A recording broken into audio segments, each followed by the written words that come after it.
अकलूजमध्ये 50 मिनिटांपासून ईव्हीएम बंद आहे।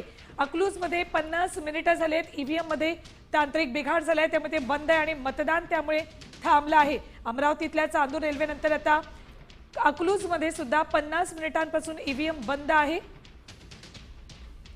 त्यामुळे मतदारांचा खोळंबा होतोय।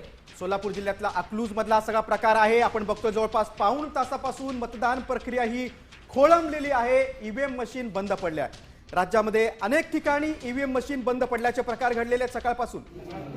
मात्र आता हा 50 मिनिटांचा जो वेळ वाया गेलाय तो पुन्हा वाढवून मिळणार का, हा प्रश्न आहे। अपडेट्स घेऊयात आमचे प्रतिनिधी भारत नागडे यांच्याकडून। भारत, 50 मिनिटांपासून ईव्हीएम बंद आहे, मग हा वेळ आता पुढे वाढवून दिला जाणार आहे का मतदारांना? अकलूज नगर परिषदेच्या प्रभाग क्रमांक 2 मधील ईव्हीएम मशीन काही वेळापासून बंद आहे। जवळपास अर्धा तासापासून ते बंद मशीन आहे, त्यामुळे मतदारांच्या रांगा लागलेल्या सकाळच्या प्रहारामध्ये मोठ्या प्रमाणात मतदार मतदानासाठी बाहेर पडलेले आहेत। मात्र अकलूज येथील ईव्हीएम मशीन बंद पडल्यामुळे काही प्रमाणामध्ये लोकांना रांगेमध्ये उभं राहावं लागतं आहे। या ठिकाणी तंत्रज्ञ दाखल झालेले आहेत आणि मशीन सुरू करण्याचा प्रयत्न सुरू आहे। काही वेळामध्येच मशीन। धन्यवाद संपूर्ण माहितीसाठी भारत।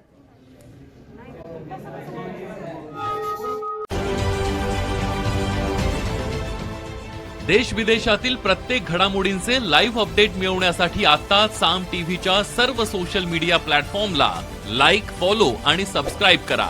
तसंच सर्व नोटिफिकेशनसाठी बेल आयकॉन प्रेस करायला विसरू नका।